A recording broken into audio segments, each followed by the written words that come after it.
Welcome back to the Parenting Brief. I'm your host, Jessica Stewart Gonzalez, an Arizona working mom and chief of the Office of Children's Health at the Arizona Department of Health Services. On this podcast, we want to make the challenging task of parenting a little bit easier.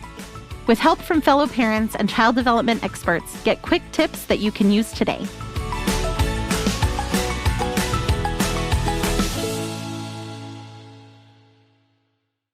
Thank you for tuning in to this episode of the Parenting Brief.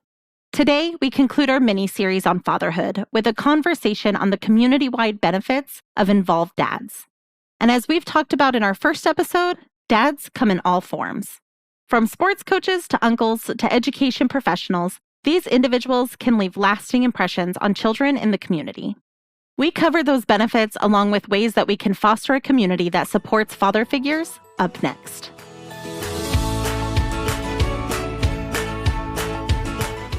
Once again, I am here with Allan Stockellburg, the Executive Director of ParentAid and a dad with some of the best parenting advice out there. We've talked a lot over the past 2 episodes about dads, the characteristics of an involved and responsible dad, and how their parenting styles complement maternal parenting styles. Now we're taking a step back to look at the big picture. Why are dad figures so important in families and communities? So let's start with families. And again, we're talking about dad figures, not just fathers. So what are some of those non-traditional dad figures that can be found in a family, and how can children benefit? So over the last few decades, there's actually been a lot of research into this, but I don't think it gets shouted out very much. I read some of this research and I went, oh my goodness, I'm going to shout this from the mountains and everybody's going to come running about why dads are so important. And it turns out like people don't like a lot of data when it comes to something that's like from the heart, like being a dad. But anyway, we're still going to like dump some data on some of these. So when children have more responsible men involved in their lives, it's been shown that they tend to have stronger vocabulary and language skills. And I always find this incredibly interesting because we're commonly said that we don't talk to our kids as much. Mm-hmm. But what we do know is that we use very different words. So Jessica, question for you. Have you ever said something to your children and they just kind of went, huh? Or like didn't do it, but then your partner said something to your children and they went, oh, okay. And then they went and did it? God, every day. Right? And that's just, maybe he used words that made more sense in their brain. I know I once had somebody who said, I need to practice my Allan voice because I'll say something and he goes, what? And you say something and I feel like it's the exact same thing I just said. And he goes, oh yeah, that makes perfect sense, right? So just because we're 2 different humans being in a child's life, we're going to use different words, different speech patterns, different ways of communication, and they tend to have stronger vocabulary because of that. So another thing that they've shown that kids can benefit from a responsible father in their lives is that they have an increased level of self-esteem. Now, that is how well they think about themselves, right? Their viewpoint. And so many times we confuse that message with like kids that are overly confident or conceited. And all self-esteem means how you feel about yourself. And I think we want children to feel positively about themselves. And just by naturally being in a child's life, they've found that those children have a higher level of self-esteem. And I think that's mostly just because it's yet another adult in their life giving them a level of praise. Now, there's a lot of men out there that are hesitant to praise a little bit. And if I can encourage anybody who's listening that children desperately need to hear 3 things from us as men, and they need to be given often and they need to be given freely. But that is 1, that I love you. 2 is you're good at this. And 3 is I am proud of you, or I'll take the substitute of you should be proud of yourself. So what are some of the benefits to a community overall in having dad figures participate in families and their community and teachers and coaches and these individuals who aren't necessarily in that family unit, but certainly play that part, that co-parenting part or that relationship? How does that benefit our community and especially for our younger kids? Well, how much time do we have? Because that's a really long list. My list is a shortened down list, and I kind of got it down to the key ones that I think are important that resonate well within a community. But when there are more responsible dads in a given community and everything else is figured out and we adjust for racial differences, ethnic differences, social economic differences, everything, they've found some key things. And they've found that when there's more dads involved in a community, There's lower teen pregnancy rates.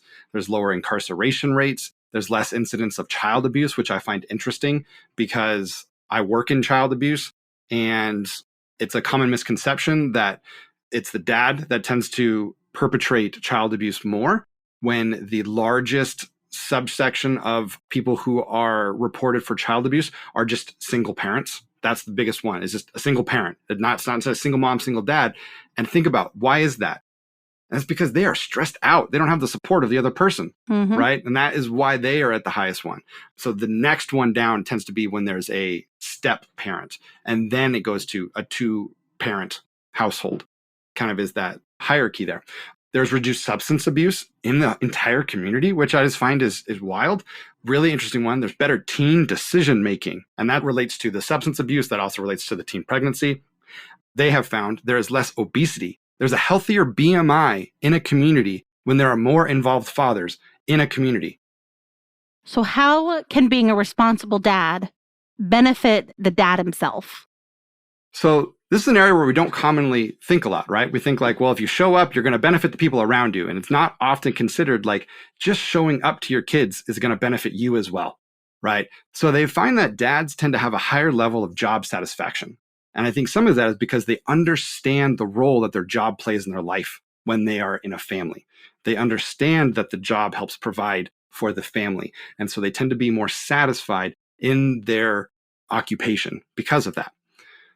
They've also found, related to that, that more involved dads tend to be higher performers, which I find incredibly interesting because the common thought is that, oh, if he's an involved dad, that means he's taken off early to go to baseball games and, he's bouncing out on field trip days. But they find that he tends to be more productive and a better employee. And I think some of that goes to that higher level of job satisfaction. He understands why the job is important in his life, right? Involved dads tend to have increased health across the board, physical, emotional, social health, as well as a longer life expectancy. And there's a lot of things that go into that life expectancy. But one thing I find incredibly wild is that they have researched that dads tend to drive 7 miles per hour slower than their bachelor counterparts across all averages. So that could add one level of life expectancy that I find really interesting. Is that even when the children are not in the car? Yeah, just consistently driving. We tend to make better decisions and keep ourselves safer. And that goes with like even substance abuse. Dads tend to smoke less, drink less, engage in other substances at a much lower rate than our bachelor counterparts. We also tend to have less stress. Now, when I was 20, if you would have told me, hey, the easiest way to reduce some stress in your life is like, go have some kids, I'd have been like, you are crazy. Like, no. But they have actually found that involved dads have lower levels of cortisol across the board than their bachelor counterparts. And I find that incredibly interesting. And one of the last ones is that they have lower rates of depression and aggression. The depression, I think, is related to a lot to that we're not self-treating with a lot of these other substances. We're not doing a lot of these other reckless activities. But the aggression I find so interesting. And all I have for that is that we get a regular oxytocin hit with our kids around and we get those feel-good hormones.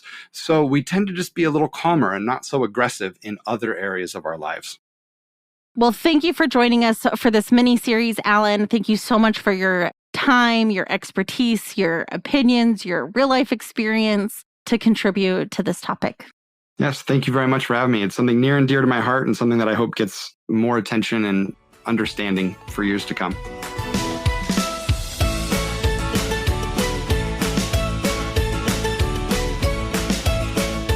Just because we've concluded this mini-series doesn't mean that the conversation stops here. Head to the show notes for more links and resources to learn more about today's topic. If you missed the last 2 episodes, be sure to go back and listen to them too. And finally, follow the podcast today on your favorite podcast app. That way you won't miss out on any of our future conversations. If you learned something new today, share the episode with friends and family, including the parents or soon-to-be parents in your life. Until then, this is Jessica. You've got this.